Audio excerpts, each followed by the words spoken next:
माननीय सभापति महोदय, मध्य प्रदेश में प्रतिवर्ष 4 लाख मीट्रिक टन से अधिक बासमती चावल का उत्पादन होता है।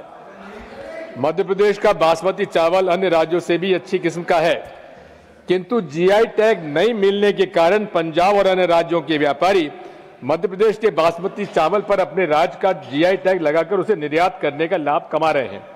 इससे मध्य प्रदेश के किसानों का हक से वंचित किया जा रहा है और उन्हें अपने द्वारा उत्पादित बासमती चावल का उचित मूल्य नहीं मिल पा रहा है।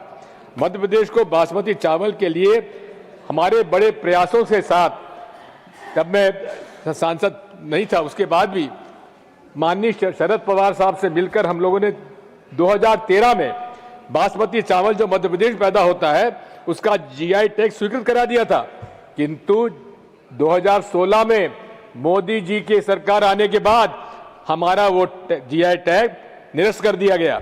यदि मध्य प्रदेश को जीआई टैग मिल जाता है तो मध्य प्रदेश से 40% बासमती चावल का निर्यात किया जा सकता है। वर्तमान में उत्तर प्रदेश के आसपास अलग अलग उत्पादों के लिए 77 जीआई टैग हैं।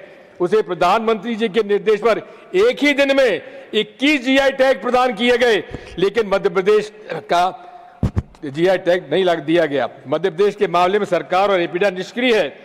इस मामले में मेरे द्वारा दिनांक 1/12/25 को माननीय प्रधानमंत्री जी को पत्र लिखकर जो मध्य प्रदेश को बासमती चावल के लिए जीआई टैग देने का निवेदन किया गया था, उसके बारे में मैं आपसे निवेदन करना चाहता हूं कि उसके बारे में आज तक उन्होंने निर्णय नहीं लिया है। ये दुर्भाग्य हम लोगों का माननीय अध्यक्ष सभापति महोदय कि देश के कृषि मंत्री आज मध्य प्रदेश के हैं, जो लगभग 12 साल तक चीफ मिनिस्टर रहे, लेकिन आज कृषि मंत्री होने के नाते भी उन्होंने जीआई टैग हमको नहीं दिया हमारी बासमती चावल, जबकि अधिकांश बासमती चावल उन्हीं के चुनाव क्षेत्र में होता है। मैं माननीय सभापति महोदय, मैं ये भी निवेदन करना चाहता हूं, मध्य प्रदेश के बासमती चावल को जीआई टैग नहीं मिलने के कारण ये संदेह को बल मिलता है कि कहीं सरकार और अन्य राज्यों के व्यापारियों के साठगांठ के साथ कारण ऐसा तो नहीं हो रहा है। मध्य प्रदेश किसान के हित में सरकार को इस मामले को गंभीरता से लेकर तत्काल जीआई टैग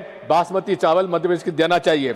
ये भी हमारा माननीय सभापति महोदय, ये दुर्भाग्य है कि हमारा जो ट्रेड एग्रीमेंट हुआ है यूएस के साथ, उसमें अमेरिका का एग्रीकल्चर मिनिस्टर तो ये बात कह रहा है, लेकिन हमारा भारत का कृषि मंत्री इस मामले में चुप है। वो स्पष्टीकरण देना चाहिए कि आखिर जो नया यूएस इंडिया का साथ समझौता हुआ है उसमें कृषि हमारे उत्पादकों के साथ, किसानों के साथ कोई अन्याय तो नहीं होगा। बहुत बहुत धन्यवाद माननीय।